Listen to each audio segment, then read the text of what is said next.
Hi friends, welcome to AO nursery garden.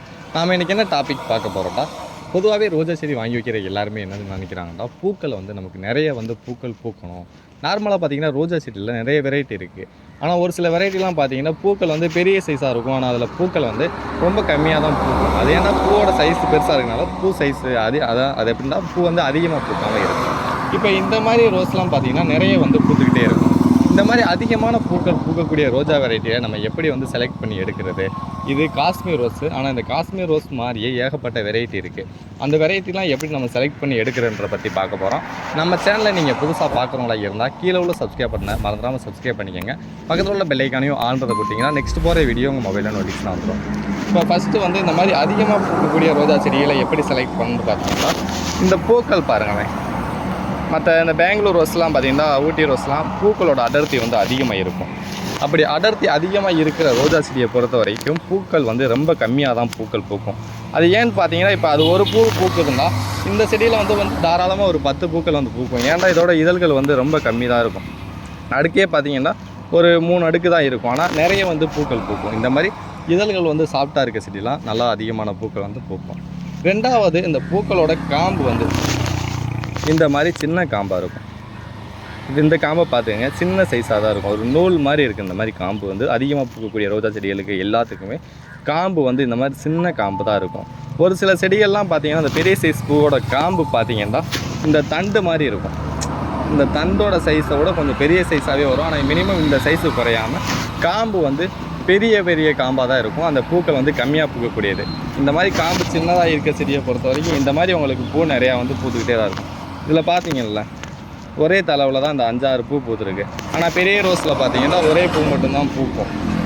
அடுத்ததாக எப்படி கண்டுபிடிக்கலாம்னா, லீஃப்லாம் பார்த்தீங்கன்னா இந்த மாதிரி நைஸாக இருக்கும். அதே அந்த பெரிய பூக்களுக்கெல்லாம் பார்த்தீங்கன்னா கொஞ்சம் திக்னஸ் கொஞ்சம் அதிகமாக இருக்கும். இதோட திக்னஸ் பார்த்தீங்கன்னா ரொம்ப கம்மியாக இருக்கும், லைட்டாக தான் இருக்கும். அடுத்ததாக ரோஜா செடியில் நிறைய பேர் 7 லீஃப் இருக்கிற ரோஜா செடியில் பூக்கள் பூக்காதுன்ற மாதிரி சொல்லியிருக்காங்க. 7 லீஃப் உள்ள ரோஜா செடி தான். அது எப்படி இருக்குன்னு பாருங்கள். ரோஜா செடி இதெல்லாம் ரோஜா செடி தான். இந்த மாதிரி ஒட்டு கட்டியிருப்பாங்க. இந்த ஒட்டுக்கு கீழேருந்து தளைஞ்சு வரும். இந்த மாதிரி 7 லீஃப் தான் உங்களுக்கு பூக்கள் பூக்காது. இந்த 7 லீஃப் பார்த்தீங்கன்னா கீழே 7 இலை, சைடில் 7 இலை, நுனி தளவு கூட 7 இலை தான் இருக்கும் இந்த 7 லீஃப். இந்த 7 லீஃப் வாங்கி நீங்கள் எத்தனை வருஷம் வளர்த்தாலும் அந்த ரோஜா செடியில் எந்த ஒரு பிரயோஜனமும் கிடையாது. நீங்கள் வாங்கி வச்சு வளர்த்தா கூட இந்த மாதிரி செடியிலேருந்து இந்த 7 லீஃப் தளைஞ்சிருச்சுனாலே அதை இந்த போய் ஒடிச்சு கட் பண்ணல அந்த மாதிரி கட் பண்ணி எடுத்துடணும். ஒரு வேளை நீங்கள் கட் பண்ணாமல் விட்டிங்கன்னா இந்த செடி தான் வளர்ந்துக்கிட்டே போகுமே தவிர உங்களுக்கு எவ்வளோ பெரிய செடியை இந்த 7 லீஃப் தலைய விடாது. இதோட சத்துக்கள் எல்லாத்தையுமே இந்த 7 லீஃப் எடுத்துக்கிறோம். ஆனால் 7 லீஃப் இருக்க ரோஜா செடியில்னா இப்போ நார்மலாக பாருங்கள், இந்த பட்டன் ரோஸ்லாம் 7 லீஃப் தான் இருக்குது. இப்போ நீங்கள் நர்சரிலேருந்து வாங்கும்போதே 7 லீஃப் இருக்க ரோஜா செடியில் மொட்டுக்கள் இருக்கா பூக்கள் இருக்கான்றதை நல்லா பார்த்து வாங்குங்க. இந்த மாதிரி மொட்டுக்கள் இருந்துச்சுனாலே அது பூக்கள் பூக்கும். இந்த ஒட்டுக்கு கீழேருந்து தலையிற ரோஜா செடி மட்டும்தான் பூக்கள் பூக்காது. அடுத்ததான் இந்த மாதிரி கொத்து ரோஸ் இருக்க மாதிரியும் பார்த்து வாங்கிக்கிங்க. பூக்கள் சைஸ் பெருசாக இருந்தாலும் பிரச்சனை இல்லை. இந்த மாதிரி மொட்டுக்கள் நீங்கள் நர்சரிலேருந்து வாங்கும்போதே இந்த மாதிரி மொட்டுக்கள் நிறையா இருக்குது, அதிகமான பூக்கள் பூக்கும். இந்த மாதிரி இதழ்கள் கம்மியாக இருக்கிறதும் நிறைய பூக்கள் தாராளமாக உங்களுக்கு பூத்துக்கிட்டே தான் இருக்கும். நீங்கள் தாராளமாக இந்த மாதிரி செடியை வாங்கிக்கிங்க. மொட்டுக்கள் மட்டும் அதிகமாக இருக்க மாதிரி நீங்கள் செலக்ட் பண்ணி எடுத்துக்கிட்டாலே நீங்கள் நர்சரியில் போய் எப்போ வாங்கினாலும் சரி இந்த மாதிரி செடி மட்டும் நீங்கள் வாங்கி செலக்ட் பண்ணி வாங்கிக்கோங்க.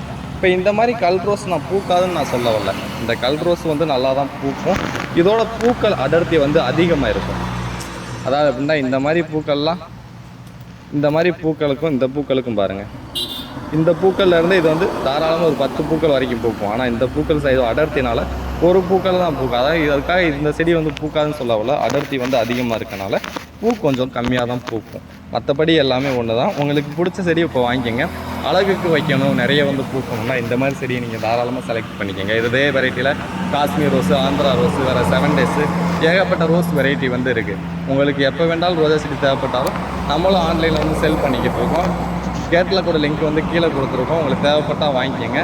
ஒருவேளை நம்மகிட்ட வாங்க முடியலை அப்படின்னு நினைக்கிறவங்க உங்கள் பக்கத்தில் இருக்க நர்சரியில் போய் விசிட் பண்ணி இந்த மாதிரி நான் சொன்ன மாதிரி ரோஜா செடி நீங்கள் வாங்கி தாராளமாக வச்சு வளங்க. பூக்கள் அதிகமான பூக்கள் பூக்கும்.